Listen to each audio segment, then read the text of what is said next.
You may not like what we're about to reveal. له هغه څه څخه چې نن شپه موږ پرده پورته کوو شاید ډیر خلک پرې خوښ نسی. دا د هغه استرالیایانو په اړه یو بوږنونکی خبر دی چاته چې د اتلانو په سترګه کتل کیږي. دوی د SAS د ډلې هغه سرتیري دي چې د افغانستان په جګړه کې برخه اخیستې ده. هو موږ پوهیږو چې دوی د هیواد د یو ماموریت په پار خپل ژوند په خطر کې اچولی، خو سوال دا دی چې د اتلانو په منځ کې ولې ځینې خطرناک کسان شتون لري. نن به تاسو د دوی د ملګرو څخه ډېرې بوږنونکې ادعاوې واورئ چې ګواکې د دې ډلې غړو د قانون څخه سرغړونه کړې او قانون یې په خپل لاس کې اخیستی دی او هغه څه یې کړي چې موږ ورته جنگي جرمونه وایو، لکه د بېګناه خلکو او بندیانو وژل او شکنجه کول. دا د ایج او 60 منټ یو ګډ راپور دی چې د دوو نوموتو ژورنالیستانو کریس ماسټرز او نیک مکنزي تر 2 کلونو پلټنو او خواریو وروسته تیار کړی دی. د نیک سره پاتې شئ. د افغانستان پلازمینه د ناآشنا خلکو لپاره خطرناک ځای دی. په دې جګړه ځپلي ښار کې د هر وګړي ژوند هره لحظه له خطر سره مواجه دی. د خلکو شپه او ورځ له وسلو او چاودنو سره مل تیریږي.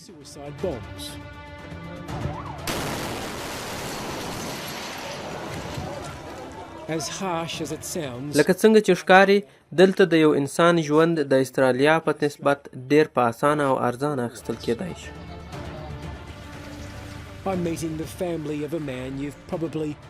خو د تل په څیر زه د داسې یو چا د کورنۍ سره وینم چې تاسو به یې په اړه نه وي اورېدلی، خو که مو اورېدلی هم وي نو داسې یو غولونکی راپور به مو اورېدلی وي چې استرالیایي ځواکونو یو ترهګر ژوندی ونیو او بیا یې وواژه.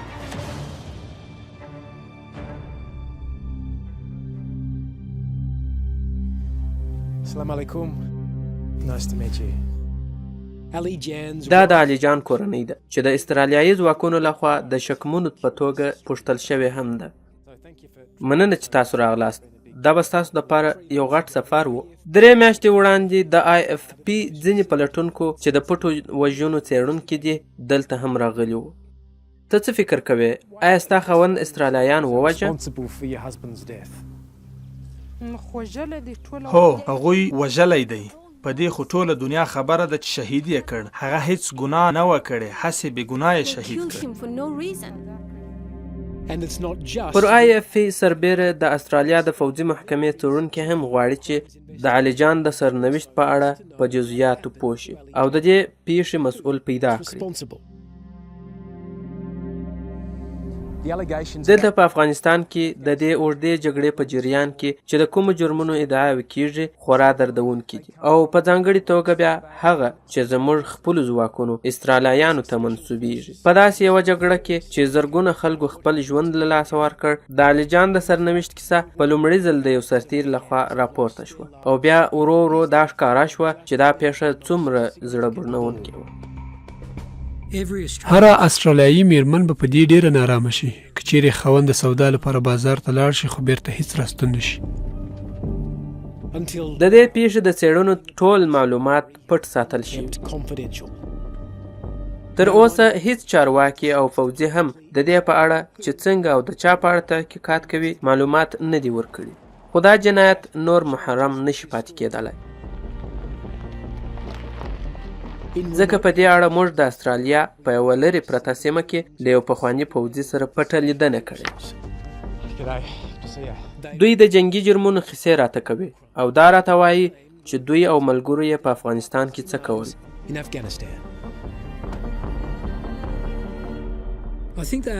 فکر کوم دوی ځانونه تر قانون لوړ بلل. زه فکر کوم چې دوی له دې هیڅ اندېښنه نه درلوده چې په کوم بد کار کې مجازات شي. زه بیخي په ډاګه ویلی شم چې هلته قصدي قتلونه کېدل. نن شپه د SAS د 2 ځانګړو ځواکونو عجیب روایتونه درته لرو. دوی وایي چې د خپلو دندو د دې له امله ګوښه شوي چې د خپل کنډک د جرمونو په اړه اظهارات کړي دي. موږ د دوی خبرې د بل چا په اواز کې رانقلوو. د ځانګړو ځواکونو هوایي کنډک یو ځانګړی امتیاز لري. د دې کنډک غړو ته په هره برخه کې میډالونه او ستاینلیکونه ورکول کېدل. citations and battle honors. To know that's not. چیرې د هغو کرکېړنو او ناوړه اعمالو په اړه غور وکړو کوم چې په افغانستان کې تر سره شو، نو هیڅ کله به هم زموږ په خوله د افتخار ټکی را نه شي. There's nothing to be proud of there. که څه هم د SAS د دغه سرتیرو هویت پټ ساتل شوی، خو بیا هم دوی ته د دې څرګندونو له امله خطر پیښیدلی شي. کیدای شي دوی خپل اوسنی امتیازات هم له لاسه ورکړي، بندیان شي او یا نورې ستونزې ورته پیښې شي، ځکه دوی د یو داسې سرتیري په اړه حقیقت راسپړي چې حکومت په افتخاري مډالونو پوښلی دي. ته د چا په اړه خبرې کوې؟ زه د بن رابرټ سمیت په اړه خبرې کوم. نو ته رابرټ سمیت په جنگي جرمونو تورنوې؟ هو. بن رابرټ سمیت د افغان جګړې تر ټولو مشهوره فوجي دی. د زړورتیا یو مډال هم درته ورکول شوی دی.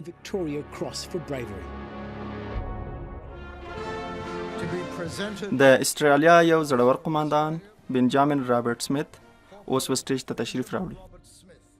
هغه له دې انکار کوي چې کوم بد کار دی یې کړی وي، خو موږ دا تاییدوو چې دی د استرالیا د فدرالي پولیسو او د دفاع وزارت د پولیسو د خوا د علي جان په مرګ کې یو شکمن کس ښودل شوی دی.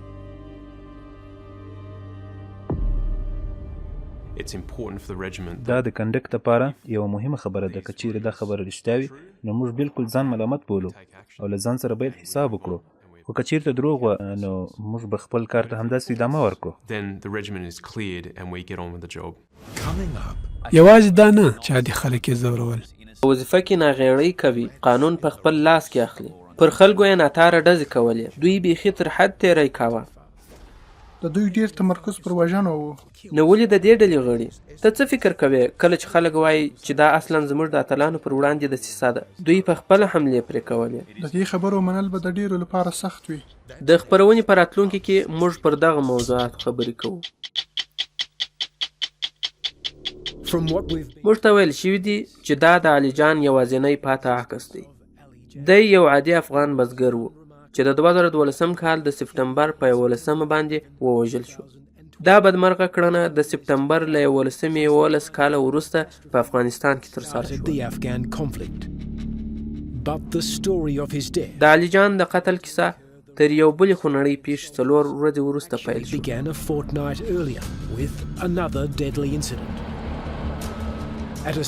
د ورځګان په ولایت کې په یوه کوچنۍ قرارګاه کې یو افغان پوځي افسر چې حکمت الله نومېدی د مجاهدینو نفوذي کس و. خپل ټوپک یې پر استرالیایي ځواکونو راواړاو او په یوه ضربه یې کوپوریک، ملاسفي، سپر جینز مارټن او پرابرټ ریډ پورټ ووژل. حکمت الله له ضربې وروسته سمدستي له صحنې وتښتېد. نو تر دې پیښې وروسته SAS ته چې کومه مهمه دنده سپارل شوې وه هغه څه وه؟ موږ ته د حکمت الله د پیدا کولو مأموریت راکړل شو. ځواکونو د حکمت الله د پیدا کولو لپاره 2 اونۍ ناکامې هڅې وکړې. دوی ته بیا وویل شول چې ښایي هغه به د داوان په نامه یو کلي کې وي کوم چې د طالبانو تر واک لاندې دی. د استرالیا د ځانګړو ځواکونو ډله چې بن رابرټ سمیت هم پکښې و هغه کلي ته ولاړل. اتفاقا په هغه ورځ په هغه کلي کې علي جان هم موجود و چې د خپلې کورنۍ دپاره یې مزدوري کوله. آیا حکمت الله هلته و؟ نه، حکمت الله هلته نه و. نو بیا هلته څه وسول؟ عملیاتو د 2 ساعتونو لپاره دوام پیدا کړ. موږ هلته د 500 نفرو سره خبرې وکړې او پریکړه مو وکړه چې د دوی له جملې 15 نفره به د نورو تحقیقاتو لپاره له ځان سره بوزو.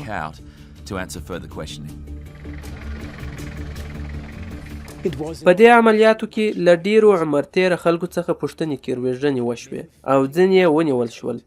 په نیول شوو کسانو کې علي جان هم و. دی د شکمن کس په توګه ونیول شو او دلته له دې غونډۍ سره کښېنول شو.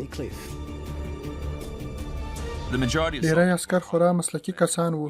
دوی په پوره دقت سره پریکړې کولای شوی او د جنگ پر اخلاقي اړخ باندې ښه پوهېدل. خو د سمیت ملګري وایي چې له دې سره هم علي جان د ژوند فرصت ونه موند.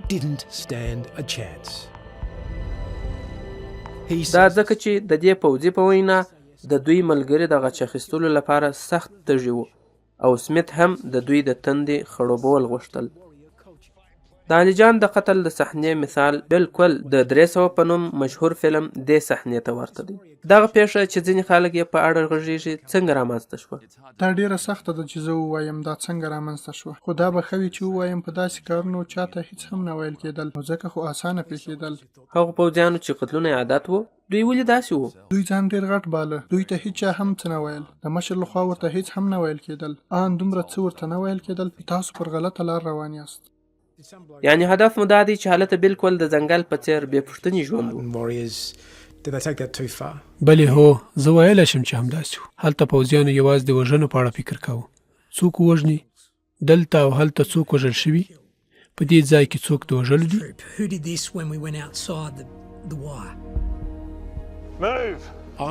د صحنې عیني شاهد د علي جان د ژوند اخري داسې بیان کړی: Jan's last surviving moments. موږ لیدل چې لاسونه یې تړل شوي وو. دی د ډلې څخه د غونډۍ خواته بوتلل شو او هلته د غونډۍ پر څوکه پر ګونډو کړل Near شو. the edge. د سرتیرو له جملې یوه یې پرې د ټوپک ضربه وکړه او بل د 300 فلم د صحنې په څیر د افغان بزګر په لغته لاندې گزار کړ.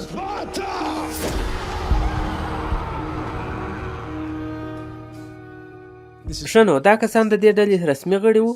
دا یو عادي سړی وو، یو ځایي عادي وګړی، او په هغه وخت همدلته نږدې اوسېده چې د SAS د ډلې رسمي غړو ونیو. د SAS له غړو څخه دویم تن هم موږ ته دا تایید کړه چې د دې ډلې یو تن علي جان قصداً قتل او بل لاندې راغوځار کړ. ته څه فکر کوې چې دا په جنګ کې نیول شوی بندي چا له غونډۍ څخه راوغورځاوه؟ هغه څوک چې دا بندي د دې غونډۍ څخه راوغورځاوه هغه رابرټ سمیت وو.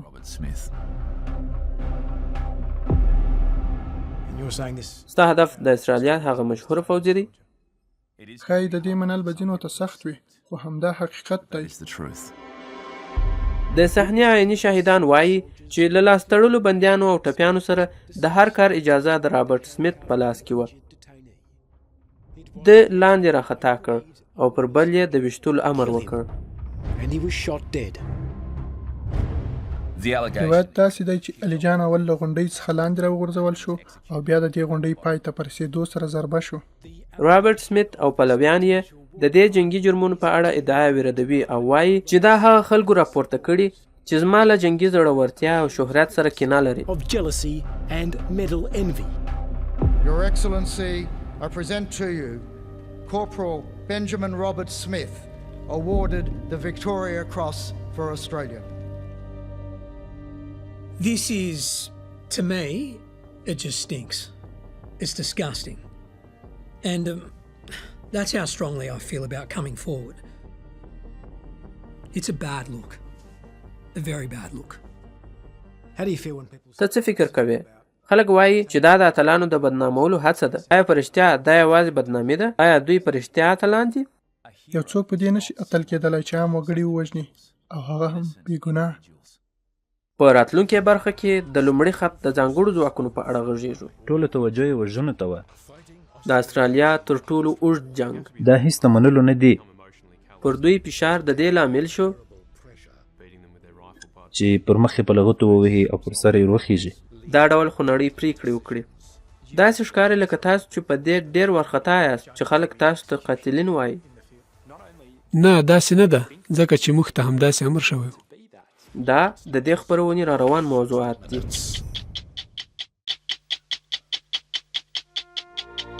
تاسو دا دوه لوړ برجونه وینئ چې چاودنې پکې وشوې؟ او اوس د رانړېدو په حال کې دي. موږ اول برج ولید او بیا مو دوهم برج هم ولید چې دواړه راونړېدل. نو همدلته دې په خدمت کې د داخلېدو پرېکړه هم وکړه؟ هو ما فکر وکړ چې دا په تاریخ کې یوه ډېره لویه پیښه ده او زه هم خاموش نشم پاتې کېدلی. روهیسټي د استرالیا یو فدرالي فوجي دی. with Anzac in his veins.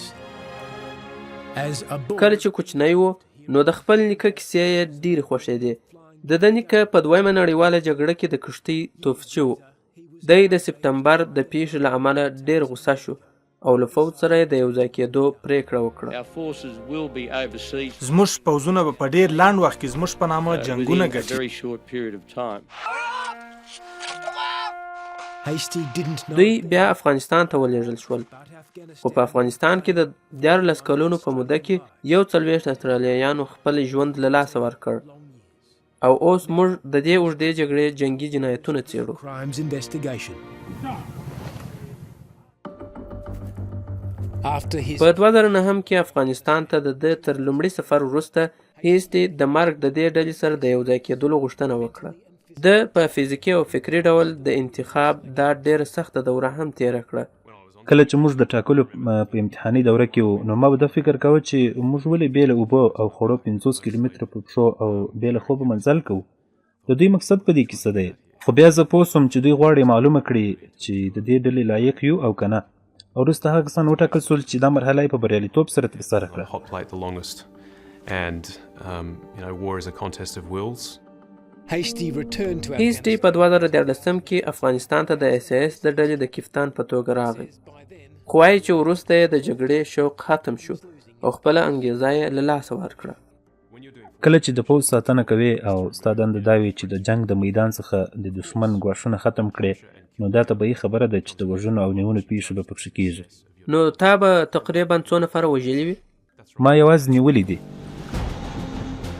یقینا چې د مخالفو کسانو نیول او وژل د فوجیانو دنده ده، خو هیسټي ځکه اندېښمن و چې جنگ پیچلی کېده او د دوی پرمختګ کمزوري حالت غوره کاوه، نو ځکه خو د دې احتمال و چې ملګري به یې لار ورکه او په قتلونو لاس پورې کړي. Is there a danger that starts to آیا د دې بیره وه چې ځینې کسان دې په بد اخلاقۍ او وژنو لاس پورې کړي؟ هو، که چیرې د دوی تمرکز ټول پر وژنو وي، نو خامخا وژنو ته هڅول کېږي. په ځانګړي ډول بیا هغه وخت چې دوی د ستراتیژیکو موخو سره سم بلد هم نه وي. خو دا یوازې هیسټي نه و چې پر خپلو ستراتیژیکو موخو نه پوهېدی، بلکې د SAS ټوله ډله په دې نه پوهېدل چې د خپلو ستراتیژیکو موخو لپاره دوی ته د کومو اخلاقي نورمونو مراعاتول اړین وو.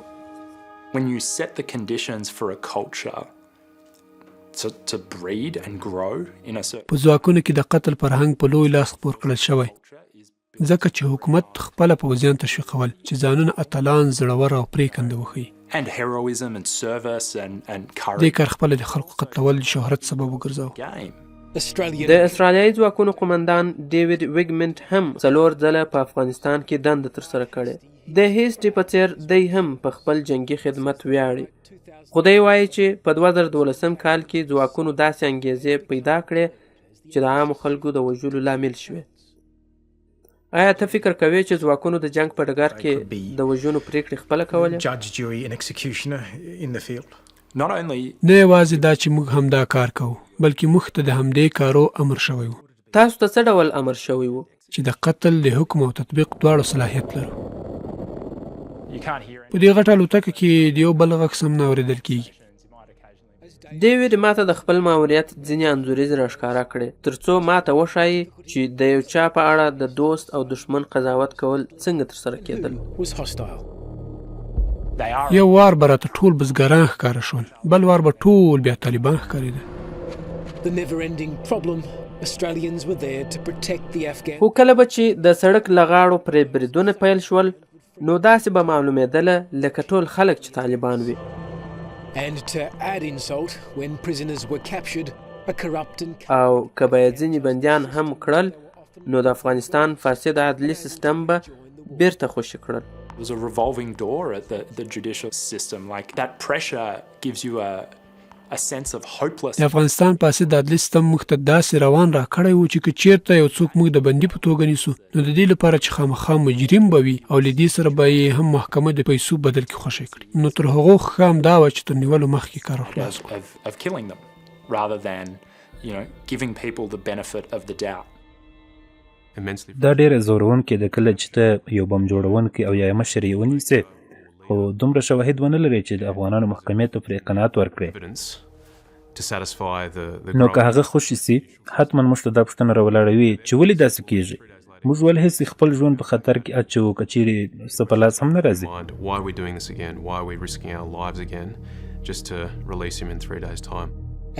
روهیسټي همدارنګه وایي چې د خلکو د وژلو غلطۍ ډیری وخت فوجیانو د ناامیدۍ له امله هم کولې. که چیرې فوجي د جګړې په ډګر کې بې ګناه قتل کاوه نو له هغه سره څه کېدل؟ خلک معمولا د دې کار په عکس العمل کې راپورته کېدل خو هیڅ په لاس نه ورتلل. زه نه پوهېږم چې ولې دوی داسې کول، خو دومره پوهېږم چې قانون یې په خپل لاس کې و. زما په فکر دوی تر هیڅ قانوني څار لاندې نه وو او له همدې امله یې په اسانۍ سره قتل ته لاس اچاوه.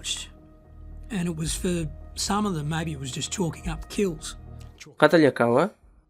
البته قتلونه.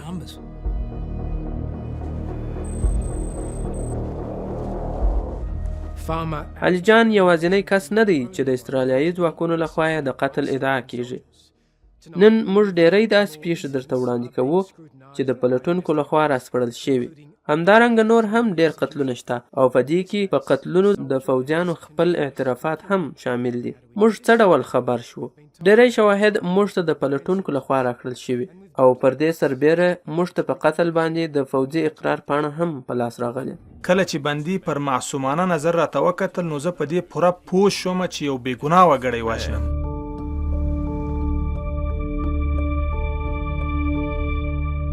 پیښه د 2012 کال په اکتوبر کې رامنځته شوه. هغه وخت چې یوه استرالیایي فوجي یو بندي د شا لخوا پر سر وویشت. نوموړي فوجي په خپله ویلي چې دا بندي د وژلو مستحق نه و.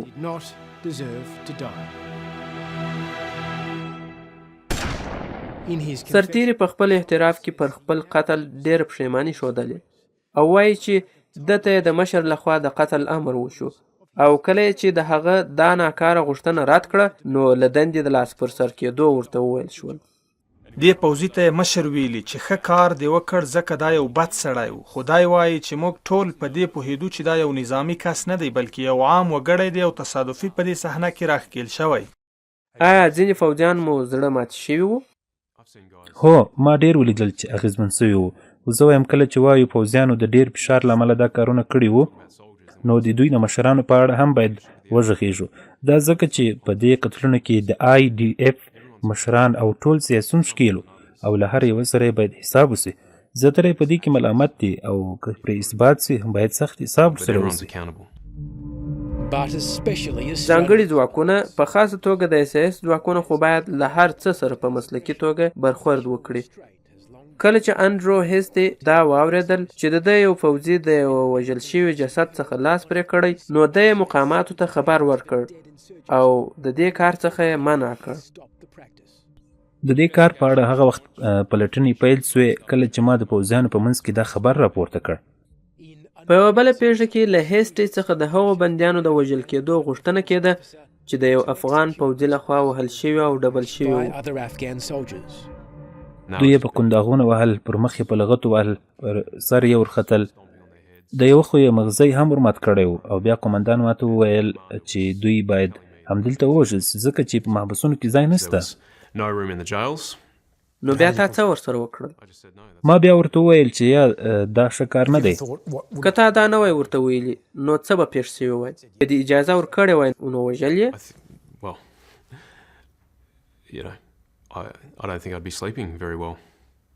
هو زه فکر کوم چې سترګې به یې هم ورته نه وي رپولي. دوی نه احتیاط پېژنده نه یې د ګواښ احساس کوه. دا خو بندیان وو او دا زموږ مسؤلیت و چې یو چا ته مو په لاس ورکړی وای او جزا ورکول خو زموږ کار نه و. په دې خپرونه کې 2 کوچني جسدونه چې حتما به ماشومان وو. کله چې جنګ دوزخ وګرځي دا امر ما ورکړ. زه پر دې پښیمانه یم. د غلطیو احساس دا یوه غټه غلطي وه چې ما وکړه خو باید ما نه وای کړې. او جواب ته سترګې پر لار کورنۍ. دا یې په ناحقه وواژه. زموږ سره ولې داسې ظلم وشو؟ راروان موضوعات په همدې اړه دي. تر 18 خونړیو کلونو وروسته د افغانستان پلازمینه کابل د بهرانیانو تر راتګ د مخه اوس لا ډیر ناامنه شوی. Explosions followed by a rush to assist the injured. The blast threw cars in all directions. The Taliban said they have 20 gunmen rampaging through Kabul. طالبان اوس هم پریکنده بریدونه کوي. چاودنې او تښتونې ډیرې دي. د علي جان د کورنۍ په پرتله زما سفر ډیر محفوظ و. Hello, salam alaikum.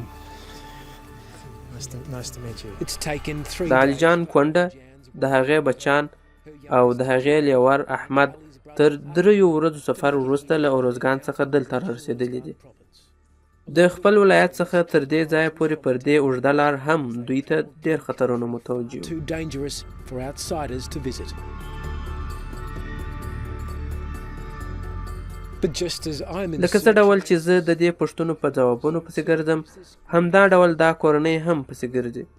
دوی غواړي پوه شي چې علي جان ولې بیرته راستون نه شو. کله چې د 2012 کال په سپټمبر کې له کوره ووت، دی د داوان کلي ته په سودا پسې تللی و او هلته د استرالیایي ځواکونو سره مخ شوی و او بیا هغوی نیولی و. دی یې ناحقه لاندې وغورځاوه، ناحقه یې وواژه. دی بې ګناه و او هغه کلي ته یوازې په سودا پسې تللی و. He was innocent. He went to bring flour for his children. کلیوالو تا ته څه وویل چې علي جان یې څنګه وواژه؟ کلیوالو ویل چې علي جان یې وویشت، له غونډۍ څخه یې لاندې راغورځولی و، کش کړی و او بیا یې ضربه کړی و.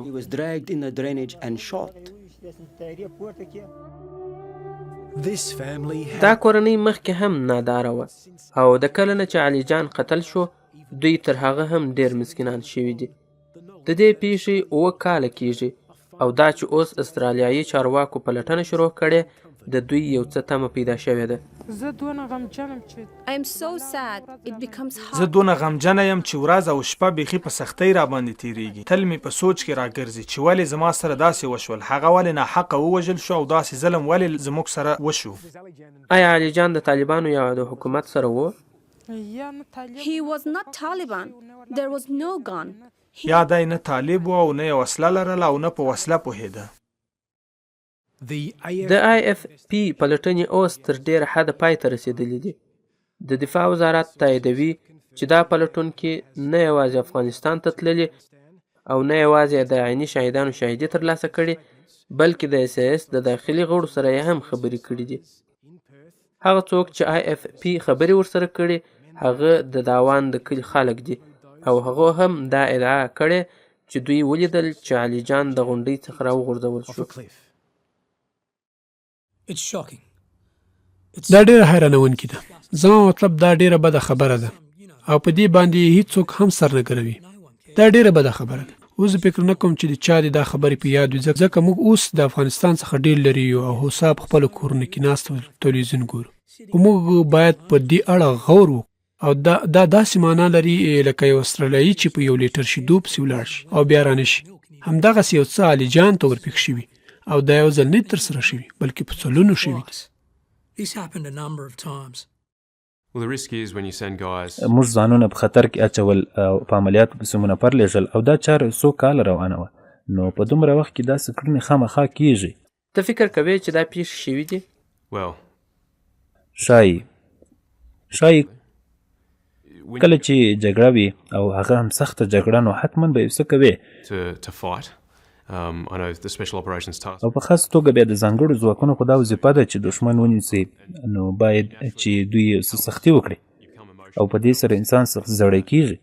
او که چیرې دا کار کلونه ترسره سي، نو دا خو لا زیات تاثیر کوي. او په دې جګړه کې زموږ ځینې ځواکونه د 2مې نړیواله جګړې په پرتله ډېر وجنګېدل. او روهیستي د هغه جنگي جنایتونو چې ادعا کېږي د استرالیایي ځواکونو لخوا ترسره شوي د ډیرو پلټونکو ملاتړ کوي.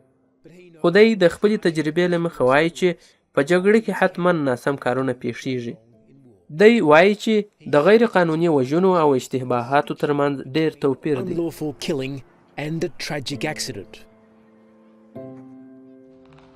د دې ډلې په اولو عملیاتو کې د طالبانو پر یوه نږدې کس د هوایي برید غوښتنه وکړه، خو د ناټو هلیکوپټرو په نورو کوردیناتو برید وکړ او پر غلط ځای توغندۍ وویشتل او پکې بې ګناه وګړي ووژل شول. Innocent civilians were killed. Well, straight away, because I saw it come in, we're looking that way, and هغه بیخي لرې ولګېدل. ما دې خواته کتل او ډزې 600 متره لرې پر بل ځای وسوې او هلته پر یو کور ولګېدې. Yeah, I knew کله چې موږ هلته ورغلو هلته مو کوچني جسدونه ولیدل چې د 6 کالو به وو. دا ښکاره خبره ده چې دا ماشومان وو. years old. It was obvious they were children. It was a دا یوه لویه جنګي غلطي وه چې د SAS د ډلې دې قومندان یې دې ته مجبور کړ ترڅو استعفا وړاندې کړي او دی د دغه ماشومانو کورنۍ ته د ملاقات دپاره ورغی. family. I said to the uncle, you know, I'm the one who. ما یې اکا ته وویل چې ما دا امر ورکړ او زه په دې اړه ډېر بخښنه غواړم. ده ما ته وویل چې موږ ته بخښلی یې. Big relief. What did you think about کله چې دا پیښه رامنځته شوه نو تا بیا د افغانانو په اړه څه فکر وکړ؟ It humanized them for me. ما ته یې د انسانیت احساس راکړ ځکه چې دوی یوه روغه کورنۍ وه. Take your time, you're right. It lost 2 boys. خو دوی 2 ماشومان د لاسه ورکړل. دوی کولی سو چې ما ونه بخښي خو بیا یې هم وبخښلم. Say those words, but they did. نو بیا تا د آرامۍ احساس وکړ کله چې دوی درته د بخښلو وویل؟ لږ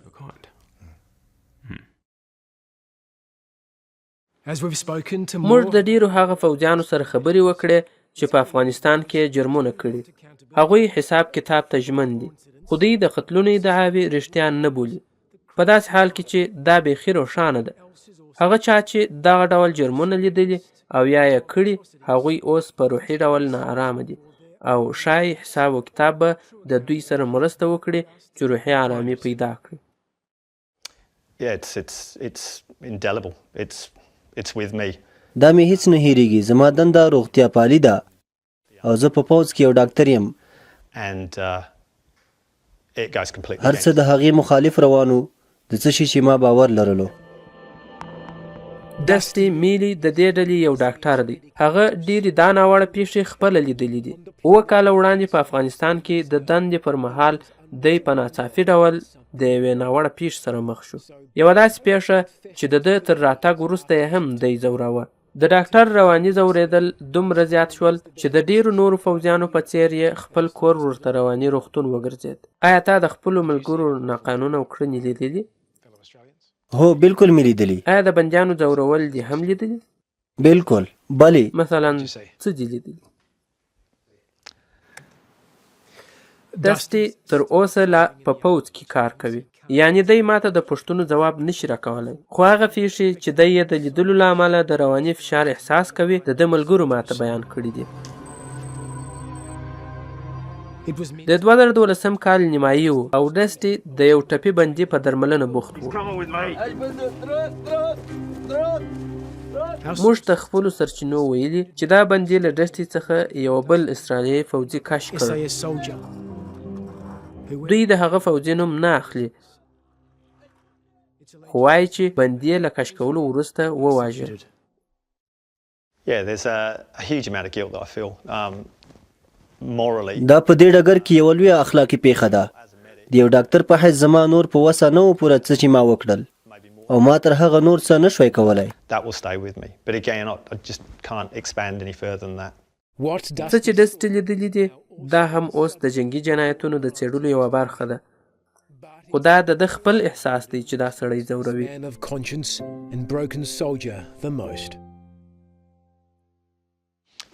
نو په دې کار کې ته ولې ملامت یې؟ It's something that I think about often. It's one of the obtrusive thoughts. کله کله چې زه په دې اړه فکر کوم نو ما ته داسې ښکاري چې ما د هغې په اړه تر خپله وسه هڅه ونه کړه.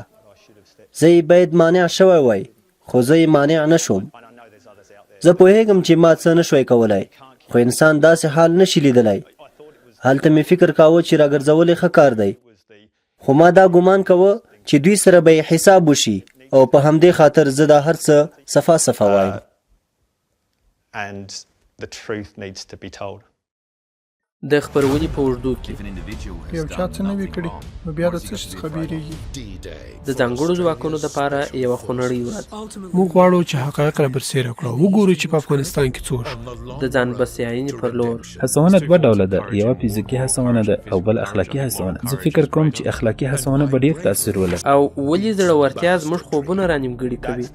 زموږ همدا هدف دی چې ژوند وژغورو او موږ یې باید وژغورو. په راروانه برخه کې پر همدې موضوعاتو بحث کوو.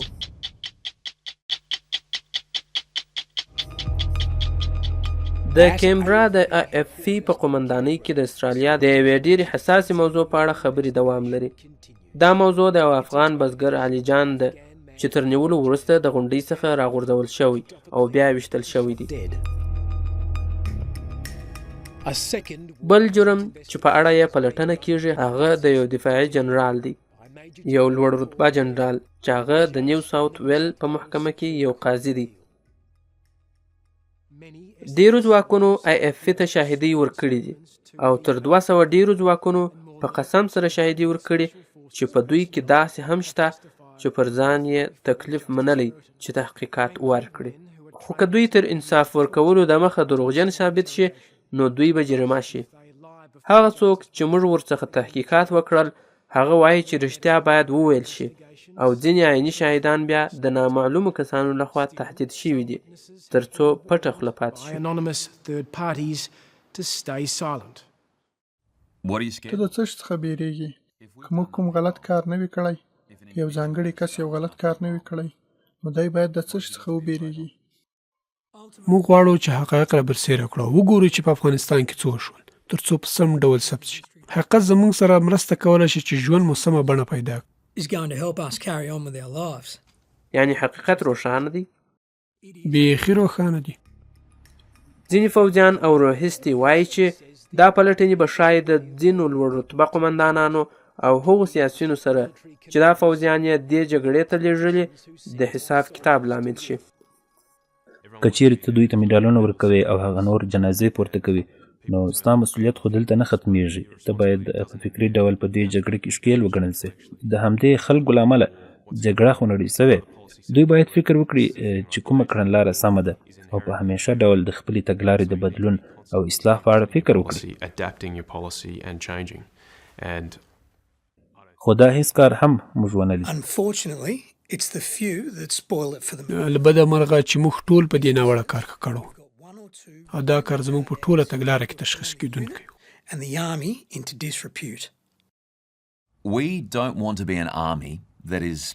موږ خپل ځان ته پوځ نشو ویلی. په دې ډول خو موږ تر هغه دښمن لا کمزوري چې موږ ورسره جنګیږو.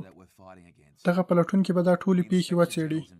که چیرې یو چا سم ځواب لاره نو د هغه سره به هم حساب وشي او بیا به نو معلومه شي چې زموږ اتل څوک دی. ځکه اتل خو هغه چاته نه ویل کېږي چې عام خلک وژني. A hero is not someone who harms innocent individuals. The Army has charged Major Matthew Goldstein, awarded the Silver Star in Afghanistan, with premeditated murder. Australia is not alone. دا یوازې استرالیا نه ده چې په دغسې پیښو کې ښکیل ده. د امریکایي ځواکونو د جنګي جرمونو پلټونو په امریکا کې هم ډېر اختلافات راولاړ کړي دي. موږ دوی ته دا ورښیو چې څه ډول یو تکړه جنګیالی شي، خو که دوی جګړه کوي نو دوی ته بیا په بده سترګه کتل کیږي. ډونالډ ټرمپ په خپلو خبرو کې یوازې یوه جنګیالي ته اشاره وکړه.